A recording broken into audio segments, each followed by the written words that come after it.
Millionaire sees pregnant ex-wife working while having dinner with new girlfriend, but his reaction. Inside LeBlanc, Manhattan's newest five-star restaurant, Lorenzo Richardson adjusted his Rolex with practiced nonchalance. The gesture, like everything else in his carefully curated life, served a purpose, in this case drawing attention to the timepiece's diamond-studded face. Across the table, Victoria Bennett's emerald eyes sparkled with appreciation, her fingers toying with the stem of her wineglass. "I still can't believe you managed to get us a table here," Victoria purred, her voice carrying that distinctive Upper East Side lilt. "The waiting list is months long." Lorenzo allowed himself a small smile. Benefits of knowing the right people. He didn't mention the substantial donation to the owner's favorite charity that had secured their reservation. Such details weren't meant for dinner conversation. The restaurant hummed with the quiet energy of New York's elite, the subtle clink of fine china, the measured tones of important conversations, the occasional burst of refined laughter. Through the floor-to-ceiling windows, the city's lights twinkled like earthbound stars, creating the perfect backdrop for what Lorenzo had planned as another conquest in his carefully orchestrated life. Victoria leaned forward, her designer dress catching the light just so. "You know, Lorenzo, I've been thinking about that development project in Dubai. My father's firm would be perfect for—" The words faded into background noise as Lorenzo's attention snagged on someone, moving through the dining room. A waitress, her dark skin contrasting elegantly with the restaurant's crisp white uniform, navigated between tables with practiced grace. Despite her obvious fatigue, she carried herself with unmistakable dignity, her movements efficient and purposeful. Lorenzo's throat went dry. The champagne flute in his hand trembled slightly, sending ripples through the golden liquid. It couldn't be her, not here, not now, but it was. Michelle, his ex-wife. The discovery hit him like a physical blow. She looked different, thinner in some places, fuller in others. Her face had lost some of its roundness, but her eyes still held that quiet strength that had first drawn him to her, and there was something else, something in the way she moved, protecting her midsection. "Lorenzo, are you even listening?" Victoria's voice cut through his thoughts, sharp as a blade. "I'm sorry, I was just—" He trailed off as Michelle turned, finally spotting him. The recognition flickered across her face like lightning, surprise, pain, and something else he couldn't quite read. She recovered quickly, professional mask sliding back into place, but Lorenzo knew her too well to be fooled. The slight tremor in her hands as she arranged plates on a nearby table told him everything he needed to know. Victoria twisted in her seat, following his gaze. "Is something wrong?" "No," Lorenzo said automatically, the lie bitter on his tongue. "Everything's fine." But nothing was fine. Michelle was pregnant. The realization hit him as she turned to the side, her profile visible for a brief moment. The careful way she moved, the subtle roundness beneath her uniform, it all made terrible sense. Questions bombarded his mind. How far along was she? Why was she working here, of all places? And most importantly, why hadn't she told him? "You look like you've seen a ghost," Victoria observed, her tone carefully neutral, but her eyes sharp with curiosity. "Just remembered something about work," Lorenzo muttered, forcing his attention back to his date. But his mind kept drifting to the last time he'd seen Michelle, 8 months ago, during their final attempt at reconciliation. The memory of that night burned in his chest, the desperate kisses, the tears, the promises neither of them had kept. 8 months. The timing couldn't be coincidental. Victoria was speaking again, something about her upcoming charity gala, but Lorenzo couldn't focus. His world had narrowed to peripheral glimpses of Michelle as she moved through the restaurant, each sighting adding to the weight in his chest. He watched as she served a nearby table, her smile professional, but strained. Even exhausted and clearly struggling, she carried herself with more genuine grace than anyone else in the room. The contrast between her quiet dignity and the affected sophistication surrounding them made his stomach turn. "Shall we order?" Victoria's voice dragged him back to the present. Lorenzo nodded mechanically, but as he raised his hand to signal for service, panic gripped him. Would Michelle be their server?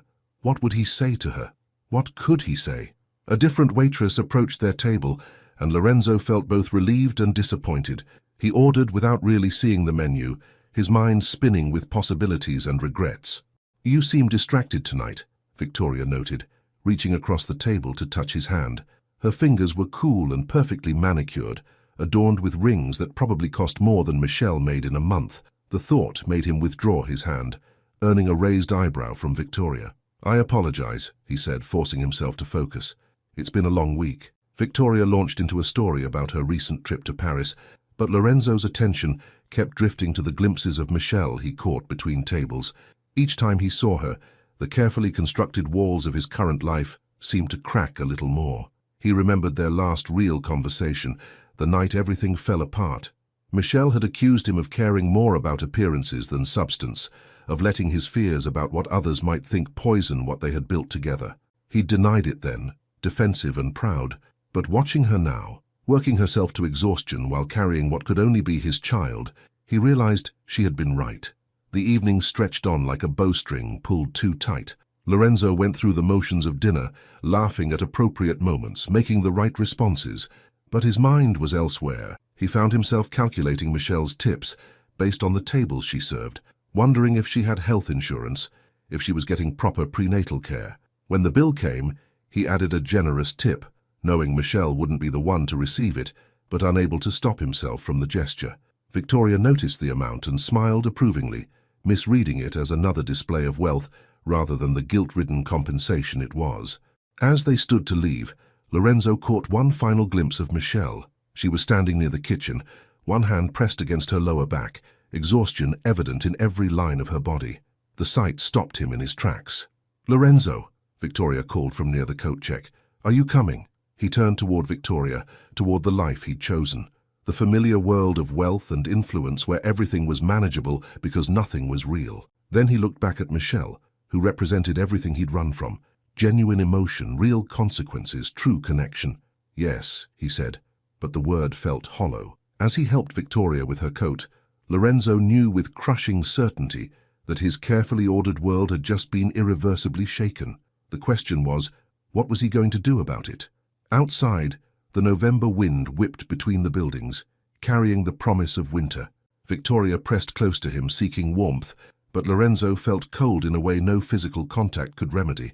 As they waited for the valet to bring his car, he found himself looking back at the restaurant's gleaming windows, knowing that somewhere behind them, Michelle was still working, still carrying their secret. He had spent the last 8 months convincing himself he'd made the right choice, that ending things with Michelle had been the mature, practical decision. Now, watching his breath form clouds in the cold air, he wondered if it had actually been the most cowardly thing he'd ever done. Lorenzo spent the night pacing his Upper West Side penthouse, sleep eluding him as memories of Michelle mingled with the reality of her current situation. The morning light found him standing at his floor-to-ceiling windows, his reflection haunted by dark circles under his eyes. In his hand, his phone displayed the restaurant's website, the cursor blinking accusingly in the search bar. The knock at his door startled him. Victoria swept in before he could fully open it, impeccably dressed in a designer suit despite the early hour. "You left so abruptly last night," she said, her tone careful but her eyes calculating. "I was worried." Lorenzo stepped back, creating distance between them. "I had a lot on my mind." "About that waitress?" Victoria's voice carried a hint of steel beneath its silk. "I saw how you looked at her." The directness of her observation caught him off guard. He turned back to the windows, buying time, but Victoria's reflection appeared beside his own, her manicured hand settling on his arm. "Who is she, Lorenzo?" He considered lying, but the weight of the truth pressed against his chest like a stone. "My ex-wife." Victoria's hand tightened momentarily before withdrawing. "I see." She moved to his bar, pouring herself a measure of morning coffee from the expensive machine. "And the baby?" Lorenzo's head snapped up. "You noticed?" "Please." Victoria stirred her coffee with deliberate precision. "I notice everything. The question is, why does it matter to you?" The timing, Lorenzo thought. 8 months since their last night together. 8 months since he'd chosen his comfortable world of wealth and influence over the realness Michelle demanded. 8 months that had changed everything. "I need to know if it's mine," he said finally. Victoria set down her coffee cup with a sharp click. "And if it is? What then? You'll throw away everything you've built? Everything we could have together?" She gestured around his luxurious apartment. "For a waitress?" The words hit him like a slap. "She wasn't always a waitress," he said, his voice tight. "She was a corporate lawyer when we met, top of her class at Columbia." "What happened?" Lorenzo's throat constricted. "The firm let her go during the merger, said it was downsizing, but..." He trailed off, remembering the subtle discrimination Michelle had faced, The passed-over promotions, the whispered comments. He'd been so focused on maintaining his own position, his own reputation, that he'd failed to fight for her when she needed him most. "That's unfortunate," Victoria said, but her tone suggested she found it anything but. "Still, it's not your problem anymore. You're divorced. If that baby is mine—" "If," Victoria emphasized, moving closer. "And even if it is, there are ways to handle these situations discreetly. My father knows excellent lawyers who specialize in such matters." The casual cruelty of her suggestion made Lorenzo's stomach turn. "That's not what I want." "Then what do you want?" Victoria demanded. "To play happy families with your pregnant ex-wife. To throw away your reputation, your social standing, everything you've worked for." Lorenzo moved to his desk, pulling up his calendar on his laptop. "I want to make things right." "There's nothing to make right," Victoria insisted. "She made her choices, you made yours, life moved on." But had it? Looking back, Lorenzo realized his life hadn't moved forward so much as sideways, trading one superficial relationship for another, one empty social engagement for the next. Meanwhile, Michelle had faced real struggles, real consequences. "I need to talk to her," he said firmly. Victoria's laugh was sharp. "And say what?" "Sorry I abandoned you, but now that you're carrying what might be my child, I'm suddenly interested in your welfare." She moved to stand between him and the door. "Think about how this will look, Lorenzo. Think about the scandal." "I don't care how it looks." "You used to care," Victoria reminded him. "It's what drove you to end things with her in the first place, isn't it? The whispers at the club, the raised eyebrows at charity events, the way certain doors started closing." Lorenzo flinched. She wasn't wrong. He had cared, too much, about the subtle social pressure, the unspoken prejudices that had made his marriage to Michelle increasingly uncomfortable in their elite circles. He'd told himself he was being practical, that their worlds were too different, that they wanted different things. But seeing Michelle last night, carrying herself with quiet dignity despite everything, had forced him to confront the cowardice of those excuses. "I made a mistake," he admitted, more to himself than to Victoria. The only mistake would be throwing away everything for a moment of guilt-induced nobility. Victoria's voice softened, becoming almost gentle. "I understand you feel responsible, but there are better ways to handle this. Let me help you." Lorenzo looked at her, really looked at her. In another time, she would have been exactly what he wanted. Beautiful, sophisticated, connected to all the right people. She represented everything he'd thought he needed when he'd walked away from Michelle. Now, her perfectly curated exterior seemed more like a warning than an attraction. "I need to do this my way," he said firmly. Victoria's expression hardened.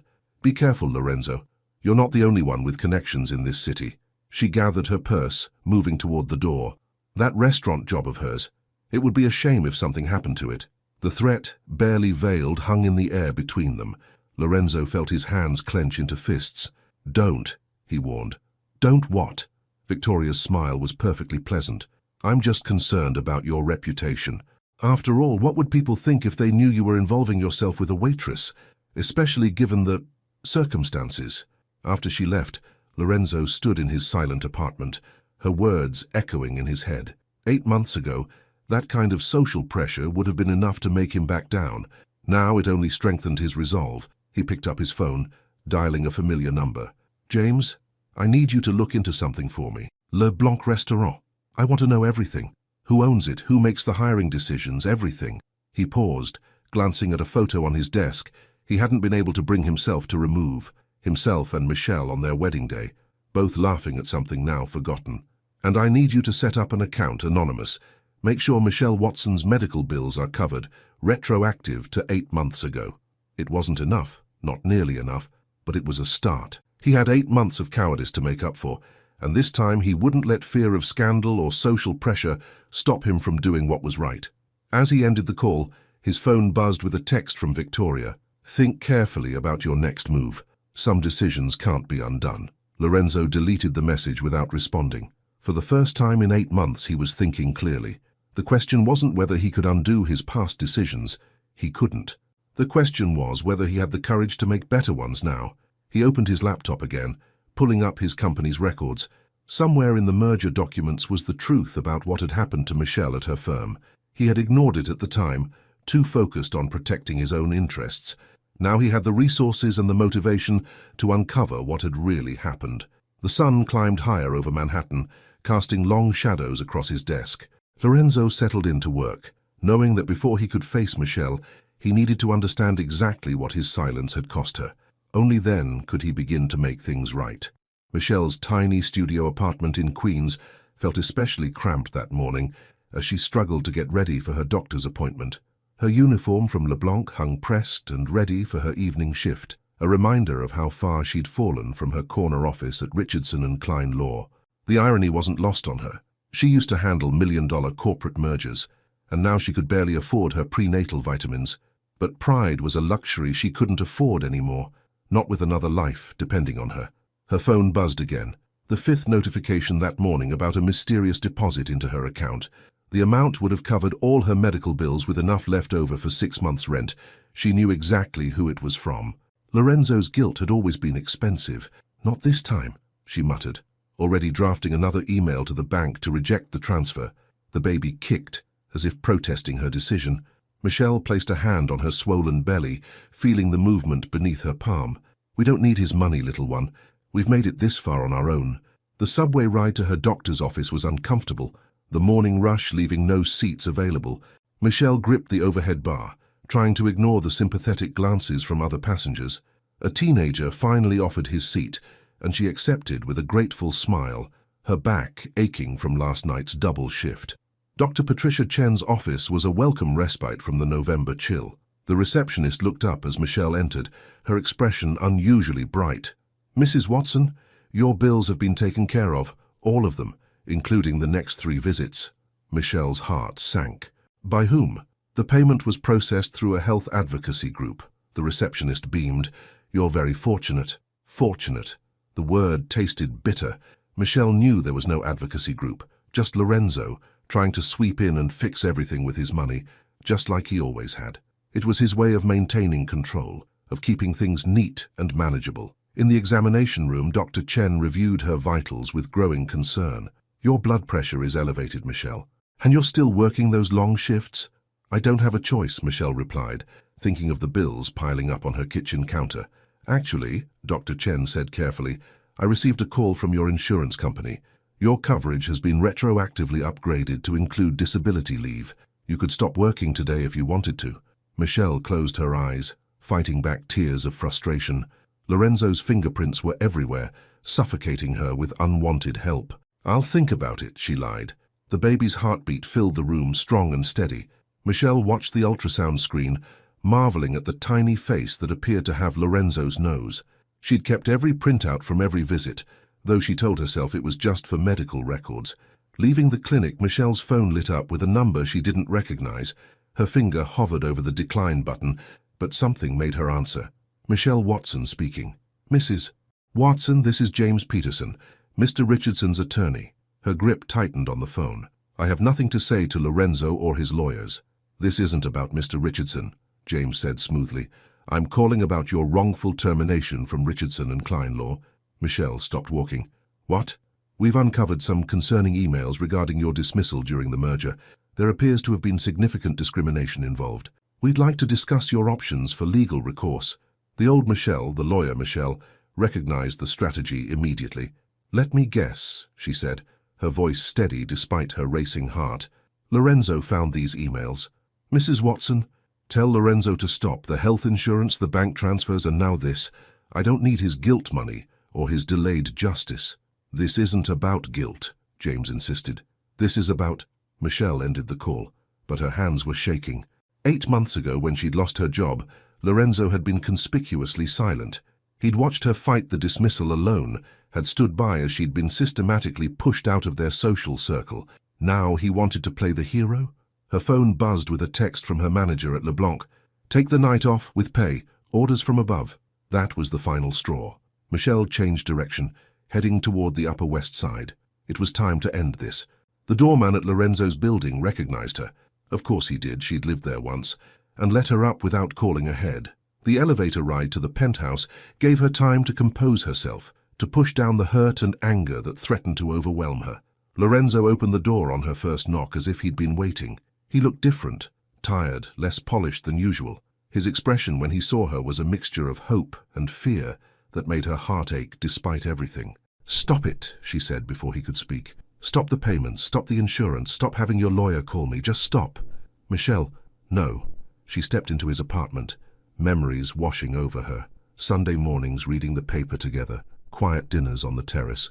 Moments when she'd actually believed they could bridge their different worlds. You don't get to sweep in and fix everything now. You lost that right when you chose your reputation over our marriage. Lorenzo flinched. I'm trying to make things right. By throwing money at me. By having your lawyer dredge up the past. Michelle's voice cracked. Where was this concern 8 months ago? Where were you when I was fighting for my career?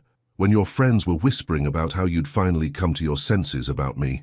I was a coward, Lorenzo admitted quietly. I know that now. Michelle laughed, but there was no humor in it. Now? Now that I'm carrying your child? Now that your guilt finally outweighs your pride? Lorenzo stepped closer, his expression pained. How long have you known about the baby? Since 2 weeks after that night. Michelle wrapped her arms protectively around herself. I tried to tell you, but you were too busy to take my calls. Then I saw the society pages. You with Victoria Bennett at the Metropolitan Gala. You looked happy, unburdened. I wasn't, Lorenzo said softly. I'm not. A kick from the baby made Michelle gasp, her hand going automatically to her belly.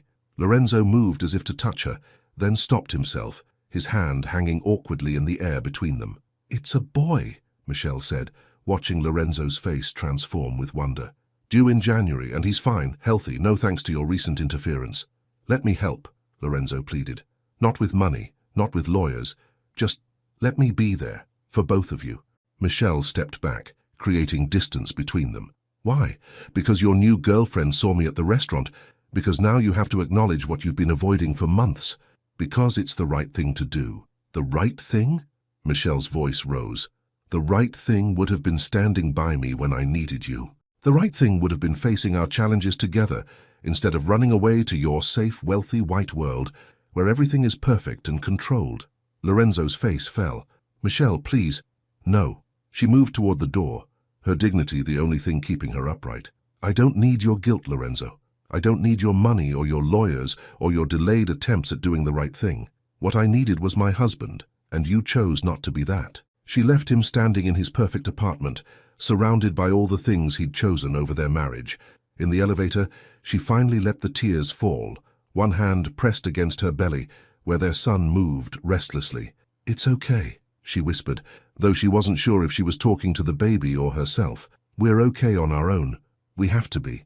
Victoria Bennett sat in her father's oak-paneled office, her composure perfect despite the storm brewing inside her. The private investigator's report lay open on the mahogany desk between them, its contents more threatening than she'd anticipated. Well? Richard Bennett's voice carried the weight of old money and expectations. What do you plan to do about this situation? Victoria traced a manicured finger along the report's edge. Lorenzo is just confused, Daddy. The pregnancy has triggered some sort of misplaced guilt. Once I handle his ex-wife, everything will return to normal. Handle her? Richard's eyebrow arched. Be careful, Victoria. The Watson woman was a corporate lawyer. She's not some naive socialite you can simply intimidate. Was a corporate lawyer, Victoria corrected, standing to pour herself a drink. Now she's a waitress at LeBlanc, barely making ends meet. Trust me, everyone has a breaking point. And Lorenzo? Victoria's grip tightened on her glass. Leave Lorenzo to me. Across town, Lorenzo sat in his office at Richardson Global, staring at the emails he'd uncovered. Each message revealed another layer of the systematic discrimination that had forced Michelle out of her firm during the merger.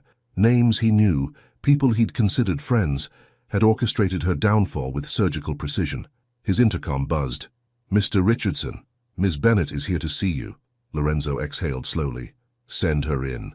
Victoria entered like she owned the place, her Louboutins clicking against the hardwood floors. We need to talk about your little project. My what? Don't play coy. She perched on his desk, ignoring the chair. I know you've been investigating Michelle's dismissal. Do you really think stirring up that scandal will help anyone? Lorenzo leaned back, studying her. How do you know about that? I know everything that happens in our circle, darling. It's what makes me such a valuable partner. She reached for his hand, but he withdrew it. I'm worried about you. This obsession with your ex-wife isn't healthy. It's not an obsession. It's justice. Victoria's laugh was like breaking glass. Justice? Please. She knew what she was getting into, marrying above her station. These things rarely work out. Above her station? Lorenzo's voice turned cold. Michelle graduated top of her class at Columbia. She was making partner before she got too ambitious, Victoria cut in. Before she forgot her place. Lorenzo stood abruptly. I think you should leave. Gladly. But first, Victoria pulled an envelope from her designer bag. You should see these. The photos inside showed Michelle entering an upscale apartment building, being greeted warmly by a well-dressed man. More photos showed them having dinner, talking intimately. Your private investigator has been busy, Lorenzo said flatly. Actually, these are from 6 months ago when you were still technically married. Victoria's smile was venomous. Makes you wonder about that baby, doesn't it? Lorenzo's hand crushed the photos. Get out. Think about it, Lorenzo. Why else would she refuse your help? Your money? Unless... Victoria let the implication hang in the air. I'm just trying to protect you. After she left, Lorenzo stared at the crumpled photos. The man's face nagged at his memory. He'd seen him somewhere before. His phone was ringing before he consciously made the decision to call his own investigator. James, I need everything you can find on this man, and Victoria Bennett. I want to know every move she makes.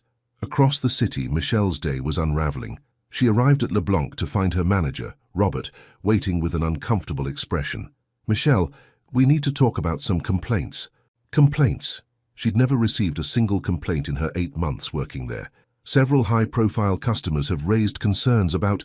Robert shifted uncomfortably. About your professionalism. Michelle's hand went instinctively to her belly. This is about my pregnancy? No. No, of course not. That would be discrimination. Robert wouldn't meet her eyes. It's about other things. What other things? There have been allegations of inappropriate behavior with male customers. The accusation hit her like a physical blow. That's ridiculous. Nevertheless, we have to take these complaints seriously. I'm placing you on unpaid leave, pending an investigation. Michelle recognized the tactic. She'd seen it used against other employees when she was practicing law. Create a scandal, force them out, avoid wrongful termination suits. Victoria's fingerprints were all over this. I need this job, Robert. His expression softened slightly. I know, but my hands are tied. The complaints came from some very influential people. Outside, the November wind cut through her coat as Michelle walked to the subway station. Her phone buzzed with a text from an unknown number. Consider this a warning. Walk away now or things will get much worse. She was still staring at the message when someone called her name. Looking up, she found herself face to face with Daniel Martinez, the man from Victoria's photos. I wondered if I'd see you here, he said, his expression grave. We need to talk about Lorenzo Richardson. Michelle's instincts screamed danger, but her legal training recognized an opportunity. Why? Because I know what really happened during that merger, and I know what Victoria Bennett is capable of. He glanced around nervously. But not here. Too many eyes. The diner on 32nd, Michelle suggested. In an hour. Daniel nodded and disappeared into the crowd. Michelle immediately called her old friend from law school, Rachel Chen. I need you to meet me at Jerry's diner. Bring your phone and be ready to record. She paused. And Rachel, don't tell anyone where you're going. The diner was nearly empty when Michelle arrived. Rachel was already there, seated at a booth with clear sightlines to the door. They'd worked enough cases together to know the drill. Daniel arrived exactly on time, sliding into the booth across from them. His expensive suit seemed out of place among the formica tables and vinyl seats. Victoria Bennett approached me last week, he began without preamble. She wanted me to corroborate her story about an affair between us 6 months ago, offered me a considerable sum to play along. Michelle's heart raced. Why are you telling me this? Because 8 months ago I was on the merger team that pushed you out of Richardson and Klein. I followed orders, helped build the case against you. But this? He shook his head. This is too far. You were on the merger team. Michelle's mind raced. Then you saw the emails. I saw everything. The coded language about cultural fit, the manufactured complaints, the way they isolated you. He pulled out a thumb drive. I kept copies. Insurance, I thought. Never imagined I'd actually use them. Rachel's phone was recording every word. Michelle leaned forward. Why now? Because Victoria Bennett isn't just trying to discredit you. She's trying to destroy you. Daniel's voice dropped. And she's not working alone. Her father's firm has been circling Richardson Global for months. This whole thing, you, the baby, the scandal, it's all part of their plan to force a merger. Michelle sat back, the pieces clicking into place. They want to use me to discredit Lorenzo, make him look unstable, unreliable. Exactly. Once his position is weakened, the board will push for new leadership, Michelle finished, and Richard Bennett will be there to save the company. Daniel stood, leaving the thumb drive on the table. I never gave you this. We never had this conversation. After he left, Rachel picked up the drive. Well, counselor, what's our next move? Michelle stared at her phone at the warning message still displayed on the screen. She thought of Lorenzo, probably sitting in his office right now, looking at Victoria's manufactured evidence and doubting everything. First, she said, we verify everything on that drive. Then, her hand rested on her belly, feeling their son move. Then we show Victoria Bennett exactly why you don't try to outmaneuver a pregnant lawyer with nothing left to lose. James Peterson laid 3 files on Lorenzo's desk, each one thicker than the last. You're not going to like what we found, he warned. Lorenzo loosened his tie, a headache building behind his eyes. The past 48 hours had been a blur of revelations and regrets. Tell me. First, Daniel Martinez. James opened the top file. He wasn't having an affair with Michelle. He was part of the merger team that orchestrated her dismissal from Richardson and Klein. Those photos Victoria showed you? Completely staged. We have proof they were taken last week, not 6 months ago. Lorenzo's jaw clenched. And Victoria? That's where it gets interesting. James pulled out a series of financial documents. The Bennett family has been quietly buying up shares in Richardson Global through shell companies. They're positioning for a hostile takeover, using me as the weak link.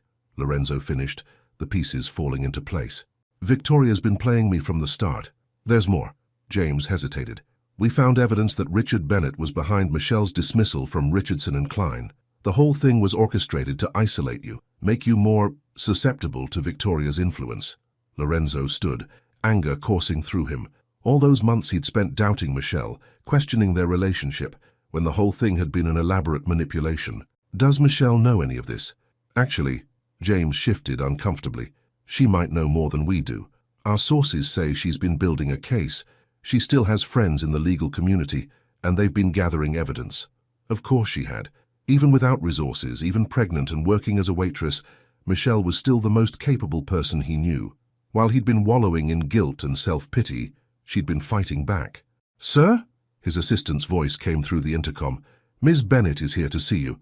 Lorenzo exchanged looks with James. Perfect timing. Stay close. Victoria entered with her usual confidence, but Lorenzo noticed something new in her eyes, a hint of desperation. Darling, we need to talk about the company's direction. Daddy's very concerned about some of your recent decisions. Is he? Lorenzo remained standing, letting her take in his cold expression. Like investigating Michelle's dismissal, or uncovering your family's attempt at a hostile takeover. Victoria's smile faltered for just a moment. I don't know what you're talking about. The photos were a nice touch, Lorenzo continued. Did you really think I wouldn't investigate Daniel Martinez, that I wouldn't find out about your father's involvement in destroying Michelle's career? Lorenzo, you're not thinking clearly. Victoria moved closer, her voice honey-sweet. This obsession with your ex-wife is exactly why the board is concerned. You're letting emotions cloud your judgment. No, Lorenzo's voice was steel. For the first time in months, I'm seeing everything perfectly clearly, including you. Victoria's facade cracked. You ungrateful bastard. Do you have any idea what I've done for you? The connections I've brought? The doors I've opened? While systematically trying to destroy the mother of my child. That waitress? Victoria spat. She'll ruin everything you've built. Your reputation, your position in society. Get out. Lorenzo's voice was deadly quiet. And tell your father that if he wants my company, he'll have to fight for it in the open. Victoria's eyes narrowed. You'll regret this. By the time I'm done, you'll lose everything. Your company, your reputation, and that precious baby you're so concerned about. As she stormed out, Lorenzo's phone buzzed with a message from an unknown number. We need to talk. Michelle. Across town, Michelle sat in Rachel's law office, surrounded by evidence of the Bennett schemes.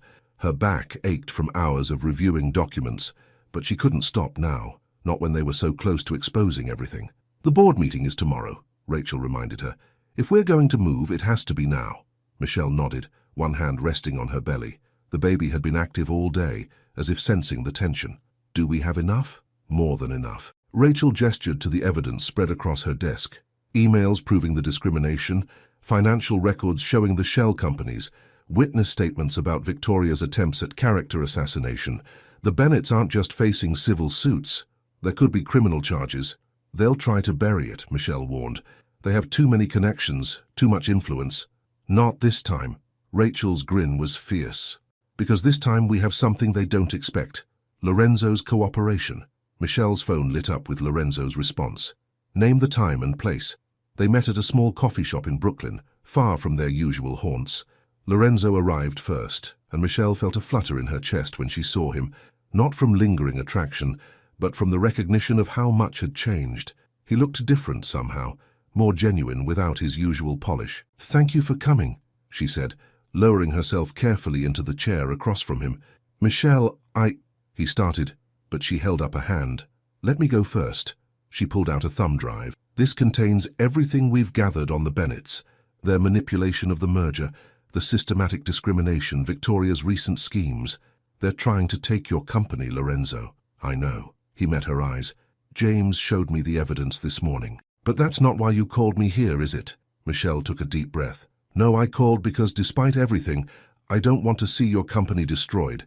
The Bennetts aren't just coming after you. They're planning to dismantle Richardson Global, sell it off piece by piece. Hundreds of people would lose their jobs.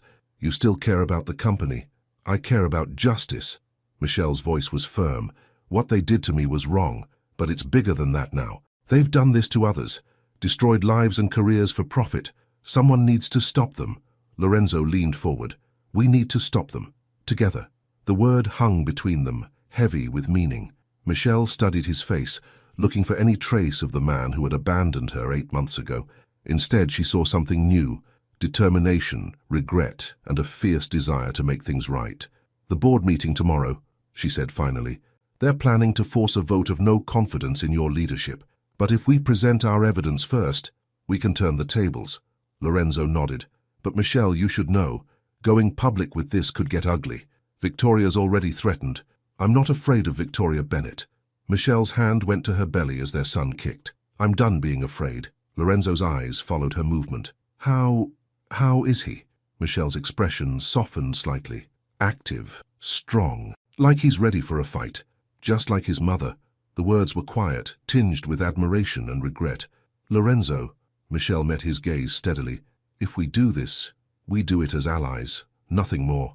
I'm not ready to forgive you, and I'm not sure I ever will be, but I am ready to fight back." He nodded, accepting her terms. "What do you need from me?" "Everything you have on the merger, the board members' voting records, any communication with the Bennetts, and," she hesitated, "I need you to stand up in that boardroom tomorrow and tell the truth, about everything, including how I failed you. Especially that." Lorenzo reached across the table, not touching her, but leaving his hand palm up. "An offer, not a demand. I won't let you down, not this time." Michelle didn't take his hand, but she did give him a small nod. "Good, because tomorrow we go to war." The Richardson Global boardroom hummed with tension as dawn broke over Manhattan. Lorenzo stood at the window, watching board members file in, their faces carefully neutral. Each had received an anonymous envelope the previous evening, containing just enough evidence to make them nervous. Richard Bennett strode in like he already owned the place, Victoria close behind. They took their seats near the head of the table, twin expressions of smug confidence on their faces. Lorenzo noticed Victoria's slight frown when she saw the empty chair reserved for special counsel. "Shall we begin?" Richard's voice carried the weight of assumed victory. "I believe we have some concerns to address about the company's current leadership." Lorenzo turned from the window. "Actually, we're waiting for one more person." The boardroom doors opened and Michelle entered. The room fell silent. She wore a precisely tailored maternity suit that emphasized rather than concealed her pregnancy, her head held high as she walked to the special counsel's chair. Victoria's face went pale. "What is she doing here?" Richard demanded. "Mrs. Watson Richardson has been asked to present evidence regarding certain irregular business practices," Lorenzo said calmly. "As a former partner at Richardson & Klein and a shareholder in Richardson Global, she has every right to be here." Michelle opened her laptop, connecting it to the room's display system. Her hands were steady, but Lorenzo could see the tension in her shoulders. They had spent hours preparing for this moment, knowing they would only get one chance. "Before we begin," Victoria cut in, "I think the board should be aware of the personal situation clouding Mr. Richardson's judgment." "You mean my pregnancy?" Michelle's voice was cool. "Or the systematic discrimination that forced me out of Richardson & Klein during the merger. Don't worry, Ms. Bennett, we'll be discussing all of it. The first slide appeared on the screen, a complex web of shell companies all leading back to Bennett Industries. Michelle walked the board through the evidence methodically, her legal training evident in every precise word and carefully structured argument. Over the past year, she explained, Bennett Industries has been quietly acquiring shares in Richardson Global through these shell companies. This alone isn't illegal, though it should have been reported once they exceeded 5% ownership. But then we found this. The next slides revealed emails between Richard Bennett and board members, detailing their plan to force Lorenzo out. Victoria shifted uncomfortably as Michelle highlighted specific passages. Note the timestamp on these emails, Michelle continued. They predate my dismissal from Richardson and Klein. In fact, they predate the merger itself. The plan was always to weaken Richardson Global from within, starting with removing potential obstacles. This is ridiculous, Richard interrupted. You can't possibly expect the board to take the word of a disgraced lawyer turned waitress. No, Lorenzo stepped forward. I expect them to take the word of our external auditors, who have verified every document, and the SEC, which received copies of everything this morning. Victoria stood abruptly. This is a waste of time. We're here to discuss Lorenzo's fitness to lead, not indulge conspiracy theories from his bitter ex-wife. Interesting choice of words, Michelle said, pulling up a new document. Let's talk about bitterness, Ms. Bennett. Specifically, your attempts to fabricate evidence of an affair between me and Daniel Martinez. The boardroom erupted in murmurs as Michelle played a recording of Martinez confessing to Victoria's bribery attempt. Victoria's composure cracked. You recorded him. That's illegal. New York is a one-party consent state, Michelle corrected, and Mr. Martinez was very eager to clear his conscience. In fact, he provided quite detailed information about the merger team's activities. Richard Bennett's face had turned an alarming shade of red. This is all circumstantial. You have no proof of any wrongdoing. Actually, Lorenzo pressed a button on the conference phone. We do. James, the SEC has just announced a formal investigation into Bennett Industries. James's voice filled the room. Trading of their shares has been temporarily suspended. The boardroom exploded into chaos. Board members began whispering urgently among themselves. Victoria grabbed her father's arm, her face stricken. Richard Bennett stood, pointing at Lorenzo. This isn't over. You have no idea what you're doing. No, Mr. Bennett. Michelle's voice cut through the noise. You have no idea what you've done. This isn't just about Richardson Global anymore. We've uncovered similar patterns at 3 other companies you've acquired. The SEC is very interested in that pattern. You're bluffing, Victoria snapped, but her voice wavered. Michelle smiled and Lorenzo recognized the expression. It was the same one she'd worn in court just before delivering a killing blow. Would you like to see the evidence from those cases as well? We have another 3 hours reserved for this meeting. Richard Bennett stormed out, pulling Victoria with him. The board sat in stunned silence until the chairman cleared his throat. I believe we should recess for 30 minutes to process this information. As the board members filed out, Lorenzo approached Michelle. That was incredible. Save it, she said, but without real anger. We're not done yet. They'll try to spin this, claim it's all a personal vendetta. Let them try. Lorenzo gestured to the evidence still displayed on the screen. The truth is out now. They can't bury it again. Michelle began gathering her materials, then stopped suddenly, pressing a hand to her side. Lorenzo stepped forward in alarm. Are you okay? He's just active today, she said, then saw Lorenzo's genuine concern. Do you want to feel? Lorenzo hesitated, then placed his hand where she indicated. Their son kicked strongly, and Lorenzo's eyes widened with wonder. He really is a fighter, he whispered. The moment was broken by Lorenzo's phone buzzing. He checked it and frowned. Victoria's calling an emergency press conference in an hour. Of course she is. Michelle straightened, professional mask back in place. She'll try to paint this as a domestic dispute gone public. We need to get ahead of it. I can call our PR team. No, Michelle cut him off. Let me handle it. I think it's time everyone heard from the disgraced lawyer turned waitress directly. Lorenzo studied her face. Are you sure? Once you go public, there's no going back. The media will be relentless. I've spent 8 months hiding, Lorenzo, taking their abuse in silence. No more. She gathered her files with determination. Call a press conference for 15 minutes before Victoria's. And get me everything you have on the other companies Bennett Industries has targeted. If they want a war, I'll give them one. As she turned to leave, Lorenzo called after her. Michelle, thank you for helping save my company. She paused at the door. I'm not doing it for you. I'm doing it because it's right. Then softer, but you're welcome. Watching her leave, Lorenzo realized something had shifted between them. Not forgiveness, not yet, but perhaps understanding. His phone buzzed again, James with updates about the SEC investigation. The battle was far from over, but for the first time in months, Lorenzo felt like he was finally fighting for the right things. The Richardson Global press room buzzed with anticipation. Journalists packed the space, smartphones and cameras ready, hungry for the promised revelation. Michelle stood in the adjacent room, reviewing her notes one final time, while Rachel helped adjust her suit jacket. Victoria just arrived at her venue, Rachel reported, checking her phone. She's brought the full Bennett PR team. Good. Michelle touched her belly for reassurance as their son moved.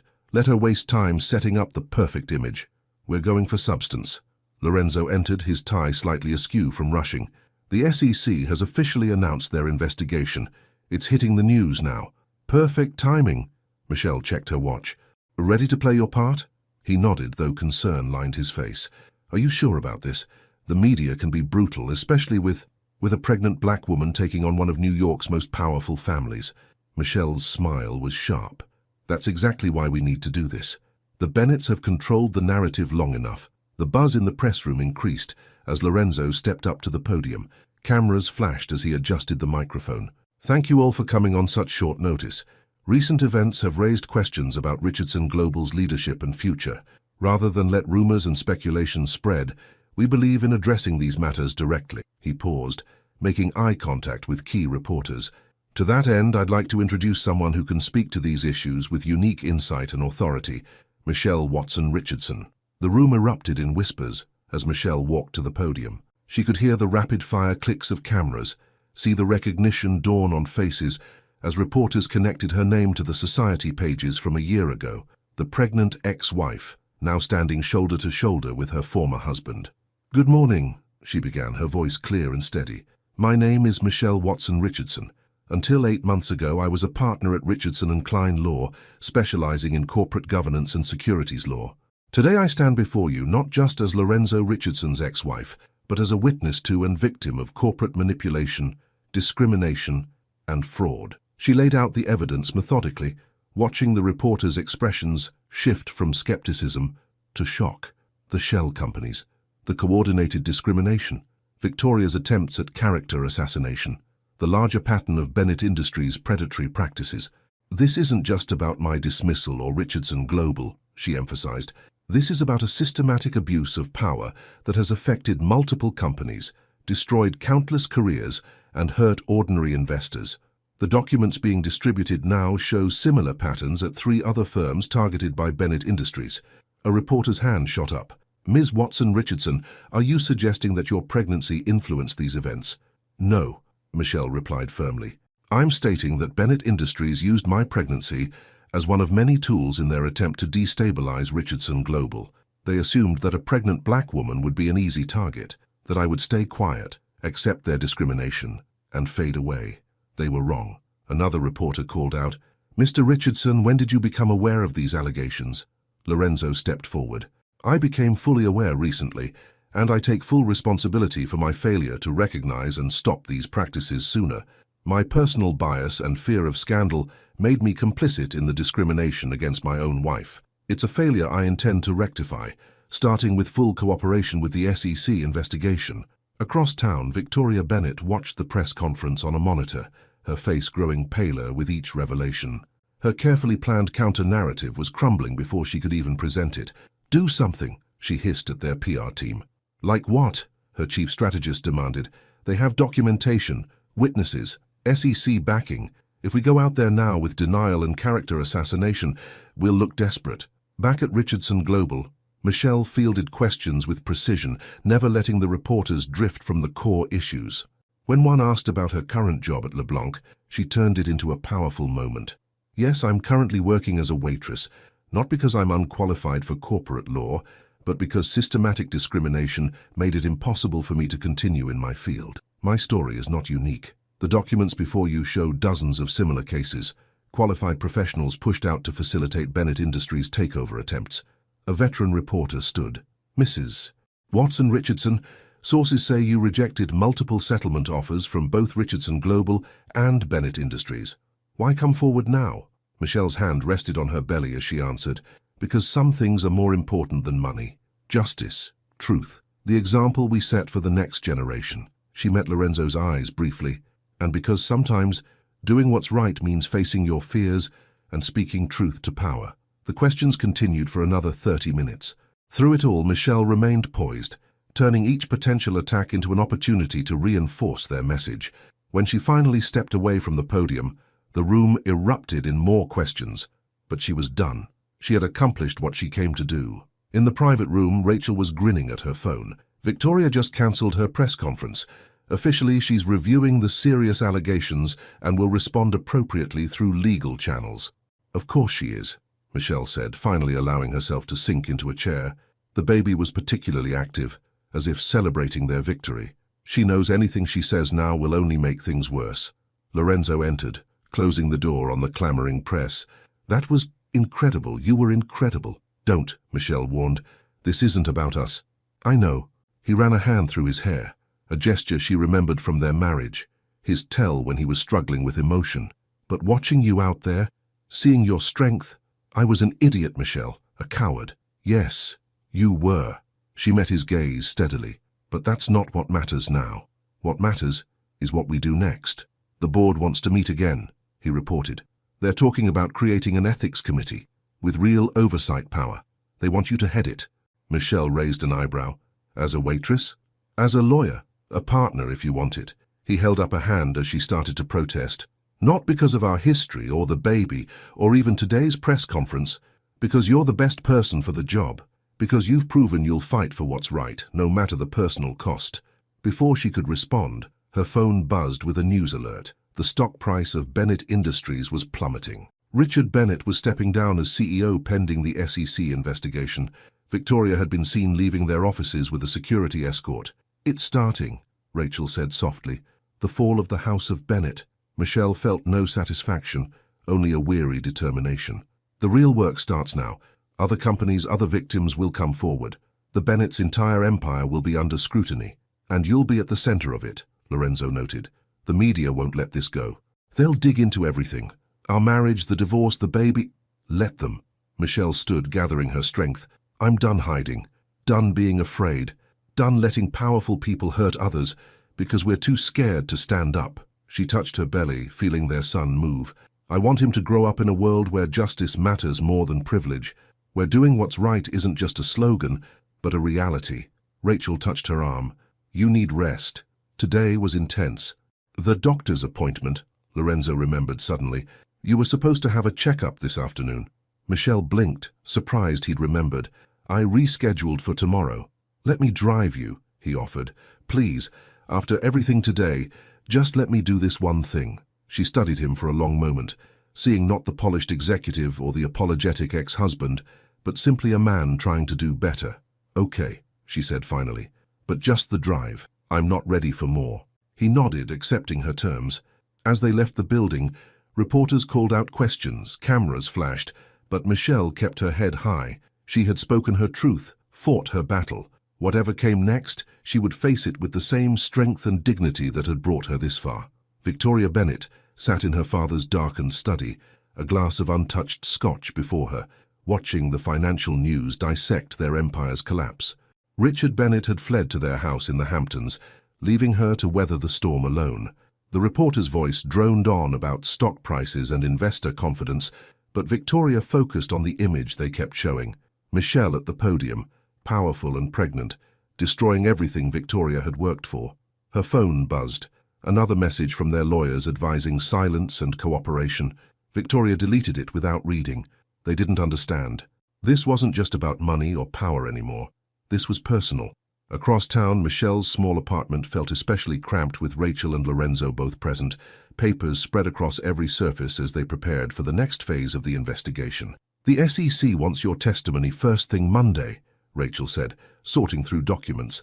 They're particularly interested in the pattern you identified at the other companies. Michelle nodded, trying to find a comfortable position on her worn couch. The baby was restless tonight, picking up on her tension. What about the discrimination claims? The Equal Employment Opportunity Commission is opening a separate investigation, Lorenzo reported, loosening his tie. They've already received calls from former employees at 2 other Bennett-controlled companies. It's happening faster than we expected, Rachel noted. The Bennett's whole house of cards is collapsing, which makes them dangerous, Michelle said quietly. Victoria won't go down without a fight. As if summoned by her words, Michelle's phone lit up with a message from an unknown number. The image made her blood run cold. A photo of her doctor's office, taken that morning with the text, "Shame if anything happened to your prenatal records." Lorenzo saw her expression change. "What is it?" Michelle handed him the phone wordlessly. His face darkened as he read the message. "I'll increase your security detail," he said immediately. "I don't want—" "Please," he cut her off, his voice raw with emotion. "Let me protect you this time. Both of you." Before she could respond, Rachel's laptop pinged with a news alert. She clicked it, and the room filled with Victoria's voice from a hastily called press conference. "While we take these allegations seriously," Victoria was saying, her composure perfect despite everything, "we can't ignore the personal nature of these attacks. Mrs. Watson Richardson's relationship with my fiancé—" "Fiancé?" Michelle's eyebrows shot up. "She's lying," Lorenzo said quickly. "We never—" "I know," Michelle cut him off. "But she's playing to win. An engagement story makes me look like a bitter ex-wife trying to ruin her replacement." Rachel was already typing furiously. "We can counter this. Release the evidence about her involvement in the discrimination." "No," Michelle said firmly. "We stick to the facts. The corporate fraud, the SEC investigation, the pattern of discrimination. Let her play personal games. It only makes her look desperate." Lorenzo's phone buzzed. James with an urgent update. His face grew grave as he listened. "What?" Michelle demanded. "Victoria's filed an emergency petition," he said slowly. "She's trying to get the court to freeze all investigation materials, pending a review of potential personal bias." "Can she do that?" Rachel demanded. "She can try," Michelle said, her legal mind already racing. "She's hoping to delay things long enough to destroy evidence. We need to—" She stopped suddenly, pressing a hand to her side with a sharp intake of breath. "Michelle?" Lorenzo was at her side instantly. "I'm fine," she said, but her face was pale. Just a twinge. "You need rest," Rachel insisted. "We can handle this tonight. The petition—" "We'll wait until morning," Lorenzo said firmly. "Rachel's right. You need rest." Michelle wanted to argue, but another wave of discomfort made her reconsider. "Fine, but first thing tomorrow?" "First thing tomorrow you have a doctor's appointment," Lorenzo reminded her. "I'll pick you up at 8. She started to protest, then saw the genuine concern in his eyes. "Okay, but after that we deal with Victoria's petition." After Rachel and Lorenzo left, Michelle tried to sleep, but her mind kept racing. Victoria's threat about the medical records worried her more than she'd let on. The baby moved again, gentler this time, and she rubbed her belly soothingly. "We're okay," she whispered. "We're going to be okay." Her phone lit up with another message. This time, it was an email from an encrypted address.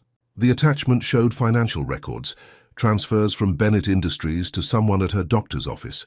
Michelle's hands shook as she dialed Lorenzo's number. "They're already in my medical records," she said without preamble. "Victoria has someone at the doctor's office on payroll." His sharp intake of breath told her he understood the implications. "I'm coming to get you. Now. We'll find a new doctor." "No," Michelle cut him off. "We use this. Set a trap. It's too dangerous." "Listen to me," she insisted. "Victoria's desperate. She's making mistakes. If we can catch her trying to tamper with medical records, you want to use yourself as bait." His voice rose with concern. "Use our child as bait." The word "our" hung between them, heavy with meaning. "I want to end this," Michelle said quietly, "before she can hurt anyone else. You know I'm right." The silence stretched for a long moment before Lorenzo spoke again. "What do you need me to do?" They spent the next hour planning, Lorenzo conferring with James while Michelle coordinated with Rachel. By the time they finished, it was well past midnight. "Try to sleep," Lorenzo urged before hanging up. "I'll see you at 8. Michelle lay in bed, one hand on her belly, feeling their son's movements. "Your father's right about one thing," she murmured. "This is dangerous, but sometimes fighting for what's right means taking risks." The baby kicked as if in agreement. Morning came too quickly.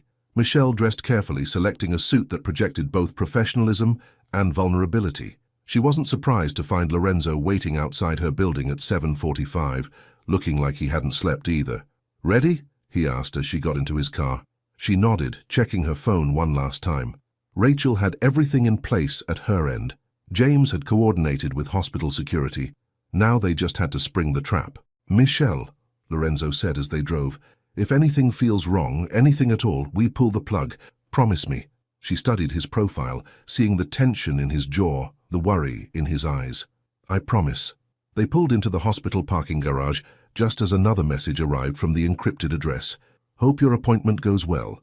Accidents can happen so easily during high-risk pregnancies." Michelle showed Lorenzo the message. His hands tightened on the steering wheel until his knuckles went white. "It's working," she said softly.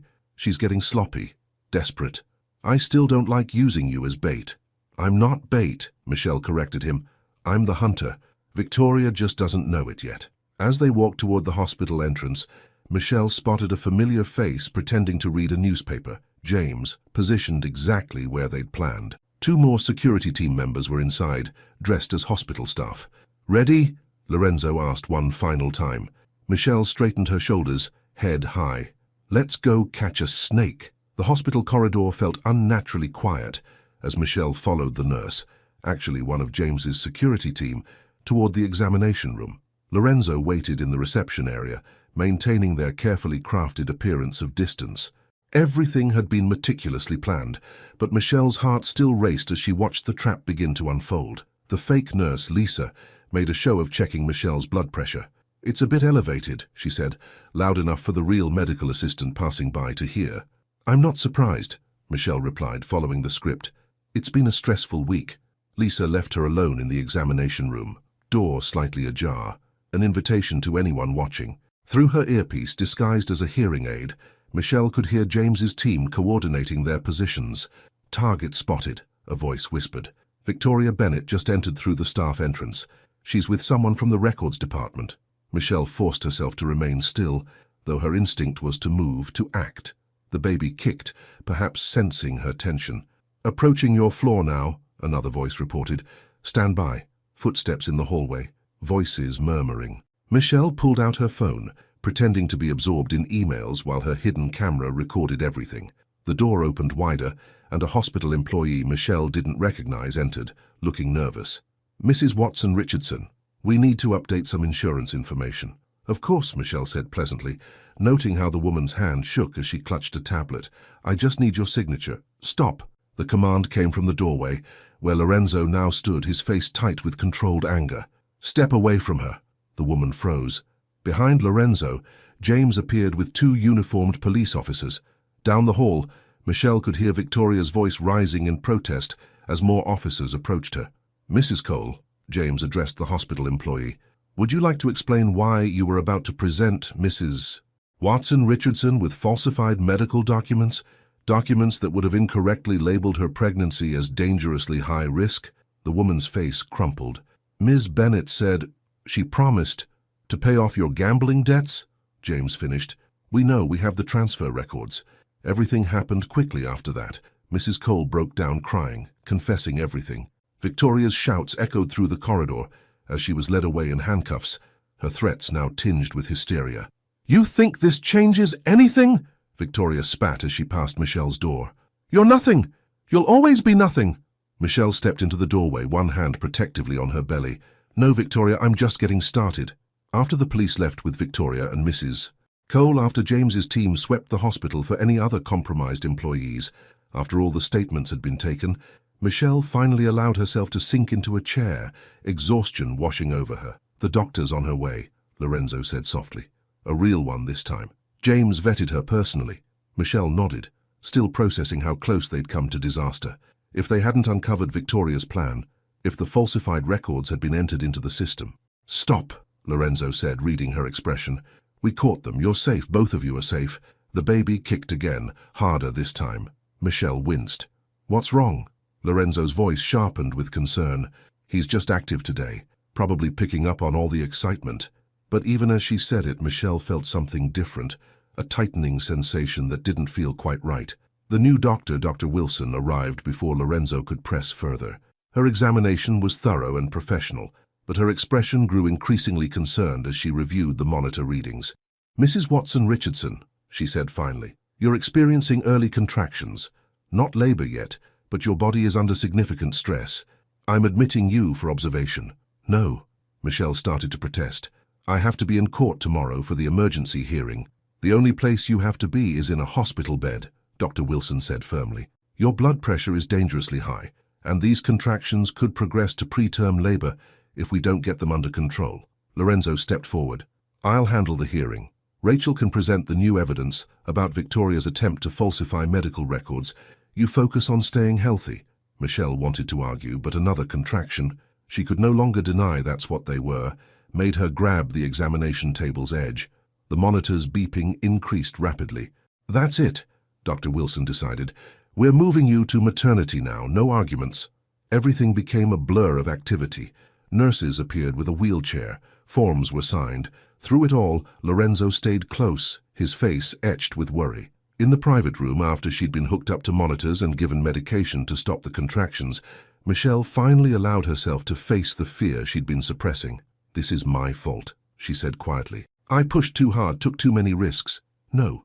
Lorenzo pulled a chair close to her bed. "This is Victoria's fault, and mine, for not stopping her sooner. The hearing will be handled," he assured her. "Focus on our son, our son." The words still felt strange, but right somehow. The monitors showed the baby's heartbeat, strong and steady despite everything. "I need you to do something for me," Michelle said after a moment. "Anything. In my apartment, there's a box in the closet. It has all the ultrasound pictures, every doctor's note, every little milestone." She met his eyes. "I kept them for him so he'd know, so he'd have the whole story. Will you bring them?" Lorenzo's eyes filled with tears. He quickly blinked away. "Of course. I'll go now." "Wait!" Michelle caught his hand as another contraction made her breath catch. "There's something else you should know. I've been having these dreams about the baby. In every one, I'm calling him William, after my grandfather." "William," Lorenzo repeated softly. "It's perfect." The moment was interrupted by Michelle's phone buzzing with an urgent news alert. Lorenzo picked it up before she could reach for it. "Don't," he said. "Whatever it is can wait. Tell me." He hesitated, then relented. Richard Bennett was found unconscious in his Hamptons house. Apparent suicide attempt. Michelle closed her eyes. Despite everything the Bennetts had done, she felt no satisfaction in their destruction. "Their whole empire's crumbling," Lorenzo continued. "The SEC is freezing assets. Other victims are coming forward. The media is circling. And none of it matters right now," Michelle said firmly, placing both hands on her belly where William moved restlessly. "The only thing that matters is keeping him safe." Lorenzo covered her hands with his. For the first time since their divorce, since this whole nightmare began, they were completely united in purpose. The monitors beeped steadily in the background as night fell over the city. Somewhere out there, Victoria sat in a holding cell. The Bennett empire collapsed around her, and justice slowly ground forward. But in this quiet room, watched over by machines and surrounded by the best medical care Lorenzo's money could buy, Michelle finally allowed herself to rest. The baby, William, moved beneath their joined hands, safe for now, his future still unwritten. Whatever came next, they would face it together, not as husband and wife, but as parents determined to give their son a world where truth and justice mattered more than power and privilege. 3 days into her hospital stay, Michelle watched from her bed as Rachel paced the private room, phone pressed to her ear. The monitors still beeped steadily, but the contractions had finally subsided, and her blood pressure was slowly normalizing. "Another one," Rachel mouthed, pointing to the growing stack of flower arrangements crowding every surface. The latest arrival, an elegant orchid display, came with a card expressing support from the National Association of Women Lawyers. Michelle shook her head. "From the Corporate Fraud Whistleblowers Network." Ever since the story broke about Victoria's arrest and the larger Bennett investigation, messages of support had poured in from across the country. Former employees, other victims of corporate discrimination, even old law school classmates who'd faced similar battles. "Hold on," Rachel said into her phone, then covered the mouthpiece. "The SEC wants to know if you're up for a video deposition tomorrow. They're worried about losing momentum while you're hospitalized." "Dr. Wilson already said no," Lorenzo interrupted, entering with a paper bag that smelled promisingly of real food. "Michelle needs rest, not depositions."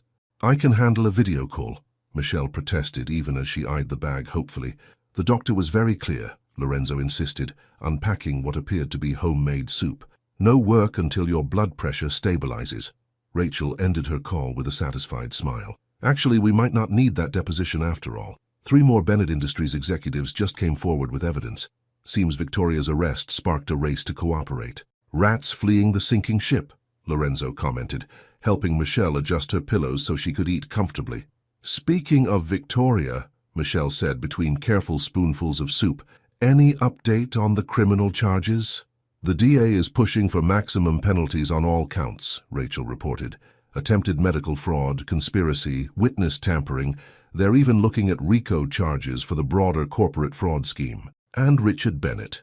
Still in the psychiatric hospital, Lorenzo said, but James says he's already offering to testify against other board members in exchange for leniency.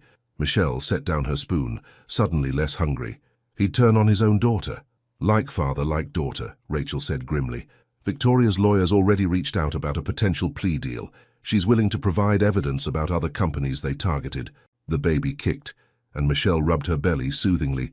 It really is all falling apart for them. Thanks to you, Lorenzo said quietly. Michelle met his eyes. Thanks to us.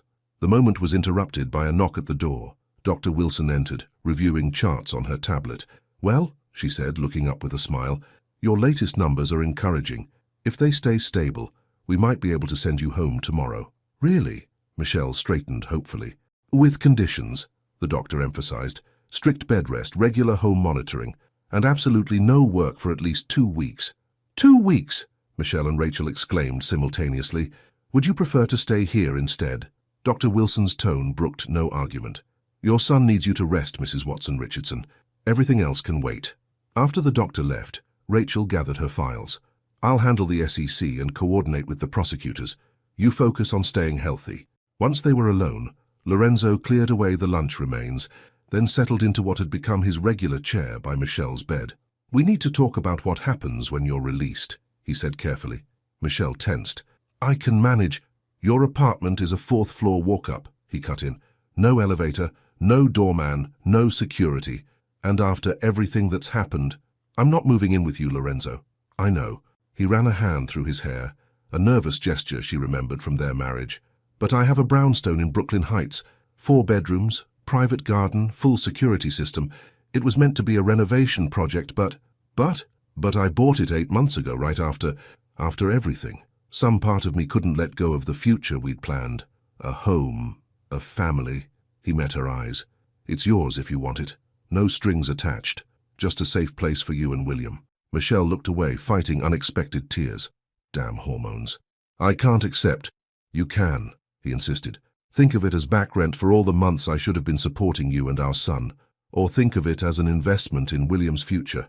Whatever helps you accept it. A particularly strong kick made Michelle wince. Someone seems to be voting yes. Lorenzo's face lit up. He's moving. Michelle hesitated, then took his hand and placed it where William was most active. The wonder in Lorenzo's expression made her heart ache with what might have been. Thank you, she said softly, for the house, for being here, for everything. I should have been here all along. His voice was rough with emotion. I was so caught up in appearances, in what other people thought, that I forgot what really mattered. We can't change the past, Michelle said, but we can do better going forward. Their moment was interrupted by another knock. James entered, looking apologetic. Sorry to disturb you, but there's something you both need to see. He handed Lorenzo a tablet. One of our investigators found this in Victoria's private emails. It's from 8 months ago. Michelle watched Lorenzo's face darken as he read. What is it? He turned the tablet so she could see. The email was from Richard Bennett to Victoria, dated just before the merger that had cost Michelle her job. It laid out their entire plan. Target Michelle as the weak link in Lorenzo's armor, use subtle discrimination to force her out, then position Victoria to help Lorenzo through the resulting personal crisis. They planned everything, Lorenzo said, his voice tight with fury. My own board members helped them all to set up their takeover. There's more, James said quietly. We found evidence that they've done this before. Other companies, other marriages. It was their standard playbook. Find a powerful man with a vulnerable wife, preferably one from a minority background, and exploit societal prejudices to destroy the marriage. then use the personal crisis to seize control of the company. Michelle felt sick. How many? At least 5 that we can document. Probably more. Lorenzo stood abruptly, pacing the room. I want them all exposed. Every case, every victim, full restitution, whatever it takes. Already in motion, James assured him. The SEC is coordinating with prosecutors in multiple states. The Bennett's entire operation is being dismantled. After James left, Lorenzo continued pacing, practically vibrating with anger. I played right into their hands. Everything they predicted about me, my insecurities, my pride, my weakness for social approval, I proved them right. Stop, Michelle's voice was firm. They manipulated everyone, exploited every systemic weakness they could find. But they didn't win. Because of you, he said, finally sitting again. Because you were stronger than they expected.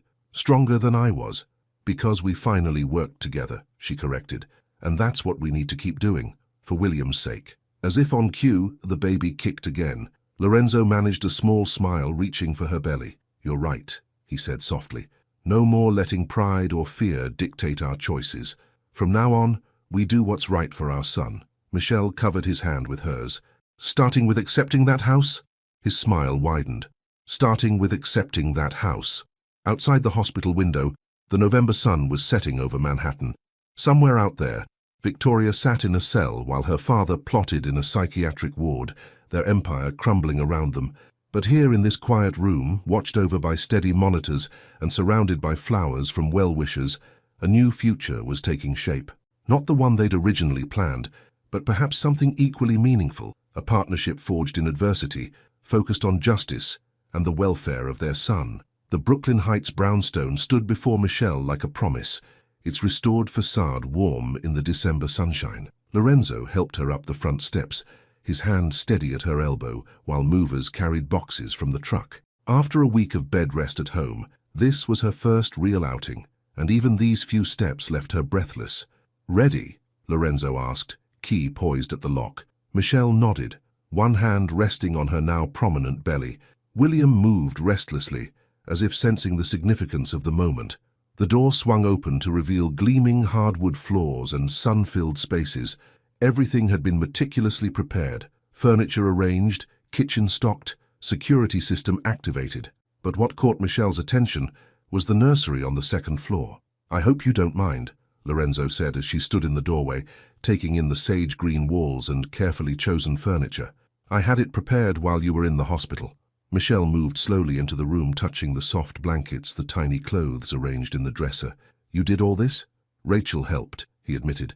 And I found the list you made, back when we first talked about having children. The one with all your ideas for the perfect nursery. I tried to match everything. Tears pricked at Michelle's eyes as she recognized items from that long-ago list. The vintage rocking chair, the star-pattern mobile, the bookshelf already filled with classic children's stories. You remembered. I remember everything, Lorenzo said quietly. All the dreams we had, all the plans. I was a fool to let them go. Before Michelle could respond, her phone buzzed with a news alert. Lorenzo tried to intercept it, still protective after her health scare, but she waved him off. I need to stay informed, she reminded him, then read the headline aloud. Bennett Industries board members face federal charges in massive fraud case. Lorenzo pulled out his own phone as it started ringing. James, he said after checking the display. What's the latest? He put the call on speaker so Michelle could hear. James's voice filled the nursery. The dominoes are falling. 3 board members have already agreed to plea deals. They're confirming everything. The systematic discrimination, the targeted marriages, all of it. And Victoria? Michelle asked, still maintaining her innocence, but her lawyer's tone is changing. With her father turning state's evidence and these new indictments, James paused. It's only a matter of time before she deals. After ending the call, Lorenzo and Michelle made their way downstairs to the kitchen, where lunch had been prepared by the service Lorenzo had insisted on hiring. It feels strange, Michelle said, settling carefully onto a cushioned chair, watching their whole world collapse while ours. She gestured at the beautiful kitchen, the peaceful garden visible through French doors. While ours rebuilds? Lorenzo suggested, serving her a bowl of soup. They brought it on themselves. Every life they ruined, every family they destroyed, it's all coming back to them now. Michelle's phone buzzed again, Rachel this time, with an update from the legal team. More victims had come forward, including 3 other women with stories eerily similar to Michelle's. The pattern was undeniable. Successful minority women married to powerful men, systematically targeted and discredited. "They're calling you a hero," Rachel reported. "The woman who finally brought down the Bennett empire. The National Women's Law Association wants you to speak at their conference once you're cleared by your doctor." "I'm no hero," Michelle protested. "I just refuse to stay quiet." "That's exactly what makes you a hero," Lorenzo said after she ended the call. "You fought back when everyone expected you to disappear quietly. You exposed the truth when it would have been easier to take a settlement." "We exposed the truth," Michelle corrected him. "I couldn't have done it without your help." "My belated help," he reminded her, "after months of being exactly the kind of coward they counted on me being." Michelle watched him move around the kitchen, noting how different he seemed from the polished executive who had once prioritized appearances over everything else. "You changed, you learned. That's what matters now." The baby kicked vigorously, making Michelle wince. Lorenzo was at her side immediately, concern etched on his face. "I'm fine," she assured him. "William's just very active today. I think he likes his new home." Lorenzo's hand joined hers on her belly, feeling their son's movements. These moments had become more frequent over the past week, quiet instances of connection that weren't quite romantic but held their own kind of intimacy. "The security team did a final sweep this morning," he said after a moment. "Every entrance is monitored, and there's always someone at the command center. You're safe here." "I know." Michelle met his eyes. "But that's not why I agreed to this house." "No? No." She looked around the beautiful kitchen, imagining future mornings with William. "I agreed because this feels like a fresh start, a chance to do things right this time." Lorenzo sat beside her. "For William, for all of us." Michelle chose her words carefully. "We can't go back to what we were, Lorenzo. Too much has happened, but we can build something new, a different kind of partnership." "Co-parents," he said, understanding in his voice. "Friends." "Friends," she agreed, "who happen to be having a baby and taking down a corrupt corporate empire together." He laughed, the sound warm and genuine. "When you put it that way." Their moment was interrupted by a delivery. More baby gifts from well-wishers. This time it was a package from the women at Michelle's old law firm, the ones who had reached out after the story broke to share their own experiences of discrimination. "Everyone wants to be part of William's story," Lorenzo observed, helping her open the gift, a beautiful handmade quilt with a note expressing solidarity and hope for the future. "They see him as a symbol," Michelle said, running her fingers over the soft fabric. "The baby who helped expose decades of corruption, the future they fought for." "He's more than a symbol," Lorenzo said firmly. "He's our son, and he'll grow up knowing that his mother is the strongest person I've ever known." Michelle felt tears threatening again. These pregnancy hormones were relentless, and that his father learned to stand up for what's right, even when it was difficult. They spent the afternoon settling into the house, Lorenzo insisting Michelle rest, while he directed the movers and organized deliveries. By evening, her bedroom was fully arranged, the kitchen was stocked, and the security team had run through their protocols twice. "You don't have to stay," Michelle said as Lorenzo prepared to leave for the night. He hesitated at the door. "I'll be 10 minutes away if you need anything. Day or night." "I know," she smiled, remembering how far they'd come from that night at LeBlanc. "We're okay, Lorenzo. Better than okay." After he left, Michelle stood in the nursery again, watching the last sunlight paint patterns on the sage-green walls. William moved inside her strong and steady, while outside her window, Brooklyn Heights settled into evening peace. Her phone lit up with one final news alert. Victoria Bennett accepts plea deal, agrees to testify against co-conspirators. Michelle smiled, rubbing her belly gently. "The truth always comes out, little one. Sometimes it just needs someone brave enough to speak it." The stars were appearing over Brooklyn, and in her new home, surrounded by symbols of fresh starts and second chances, Michelle finally felt something she hadn't expected. Hope, not just for justice or vindication, but for the future, William's future, and the new kind of family they were building, stronger for having been broken and rebuilt.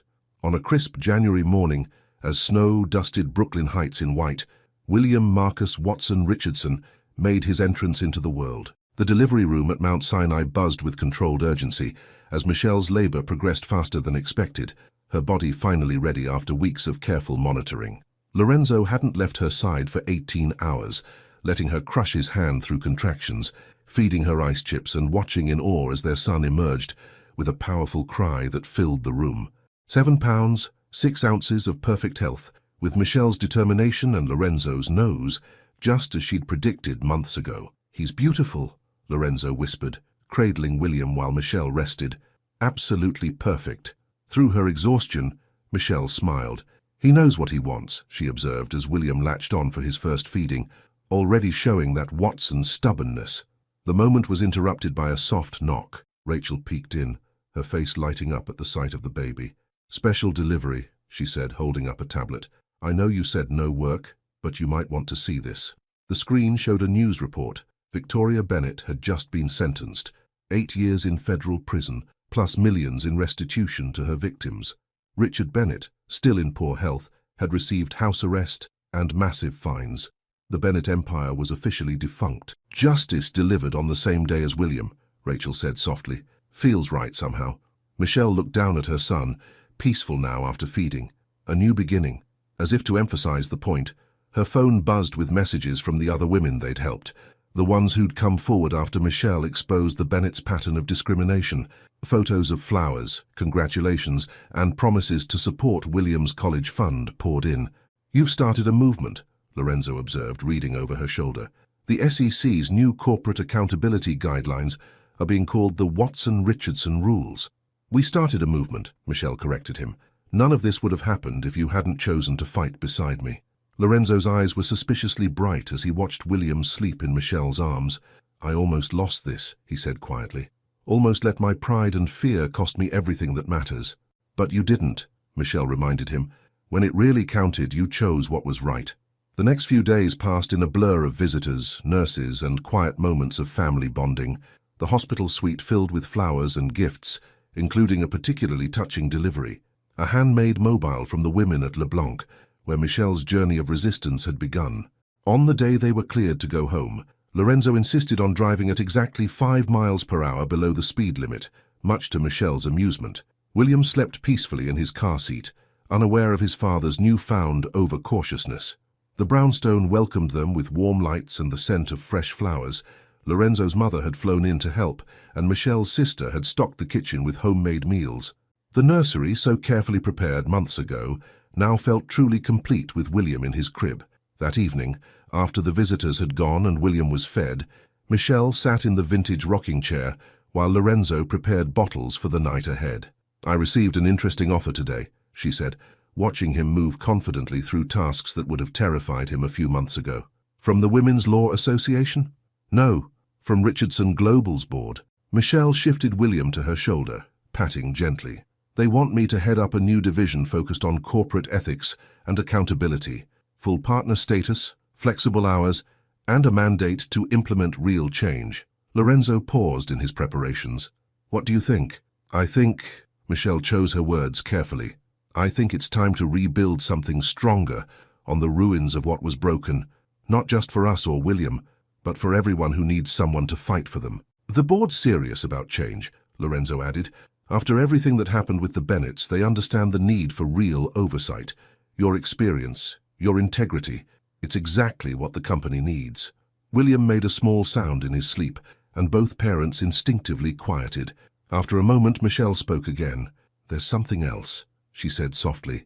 "The house next door is for sale." Lorenzo looked up sharply. "Are you saying—" "I'm saying that William deserves to have both his parents close by. I'm saying that while we can't go back to what we were, we can build something new, something honest." "Neighbors?" "Neighbors," Michelle confirmed. "Co-parents who respect each other. Partners in making sure our son grows up understanding the importance of integrity and courage." Lorenzo set down the bottles he'd been preparing and moved to kneel beside the rocking chair. William's tiny hand had wrapped around one of his fingers, holding on with surprising strength. "I'd like that," he said simply. They sat in comfortable silence, watching their son sleep, until Michelle spoke again. "I saw the paperwork on your desk yesterday. You're restructuring the company?" Lorenzo nodded. "Converting to a public benefit corporation, implementing all the reforms you fought for. It's time Richardson Global lived up to its potential for positive change." "Victoria would hate that," Michelle observed with a small smile. "Victoria has 8 years to think about her choices." Lorenzo's voice held no bitterness now, only certainty.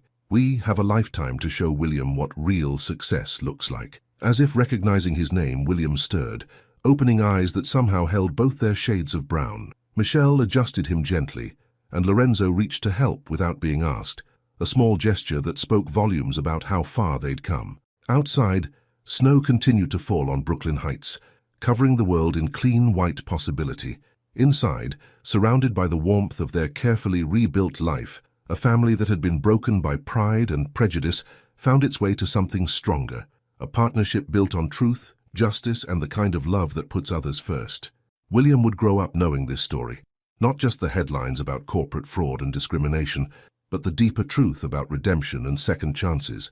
He would understand that his parents' greatest act of love was choosing to rebuild something honest from the ashes of what they'd lost. And years later, when the Watson-Richardson rules became the gold standard for corporate accountability, when Michelle's work inspired a new generation of lawyers to fight for justice, when Lorenzo's transformation of Richardson Global proved that ethical business could also be good business, William would understand that his birth had marked not just the end of one chapter, but the beginning of something far more important, a legacy of courage, integrity, and the unwavering belief that doing what's right matters more than doing what's easy. As the night deepened and William slept peacefully between his parents, Michelle and Lorenzo shared a look of quiet understanding. They had started this journey as adversaries, moved through being allies, and found their way to a different kind of love, one built on respect, shared purpose, and the joy of watching their son grow in a world they had helped make better. It wasn't the ending they'd originally planned, but it was the one they'd earned. And in many ways it was better, because this ending was also a beginning, and this time they were ready to write their story together.